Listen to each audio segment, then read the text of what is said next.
नमस्कार, मी कुलदीप सावरतकर. आज दिवसभरामध्ये ज्या पेपरला माझ्याविषयी बातम्या येत आहेत की ऑनलाईन फसवणूक, फ्रॉड वगैरे या गोष्टीच्या संदर्भात, तर मला त्याच्याविषयीचा जरा खुलासा करायचा होता, जेणेकरून करेक्ट माहिती लोकांच्यापर्यंत पोहोचेल.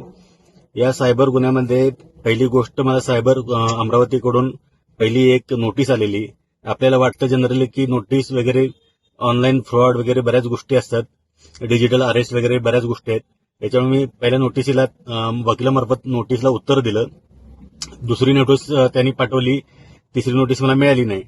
तर मला त्यांनी बोलवण्यात आलं. मी त्यांच्यापर्यंत पोहोचलो. अमरावतीमध्ये सगळी चौकशी वगैरे माझी केली गेली. त्या गुन्ह्यामध्ये माझा कुठलाही सहभाग नाही हे त्यांना कळल्यानंतर त्यांनी मला मुक्तता केली माझी एका दिवसामध्येच. जर मी एवढ्या मोठ्या प्रकरणात जर असतो तर माझी मुक्तता त्यांनी केली नसती. तर पहिलं म्हणजे हा गुन्हा घडताना कोणाच्याही बाबतीत हा गुन्हा घडू शकतो, कोणाही बाबतीत ही घडू शकते गोष्ट. कारण एखाद्याचं डेड अकाउंट जे असतं, म्हणजे एक 5-6 महिने चाललेलं अकाउंट असतं, चालत नाही हे दिसल्यानंतर त्याच्यावरती ट्रान्झॅक्शन करून हे फ्रॉड लोक पैसे टाकतात आणि दुसरीकडे वळवूनही घेतात. हेच माझ्या बाबतीत घडलं. एक 5 लाखाचं ट्रान्झॅक्शन माझ्या अकाउंटमध्ये झालं आणि त्याच 5 लाख विविध राज्यांमध्ये 5,000-10,000 रुपयांनी ते उडवून नेले सुद्धा सायबर भामट्यांनी.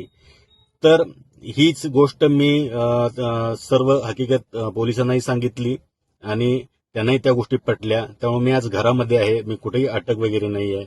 आता तुमचं बजेट नाही हलणार, कारण 28% फक्त 18% जीएसटी. मोहिते सुझुकी मध्ये आजच आपली आवडती गाडी बुक करा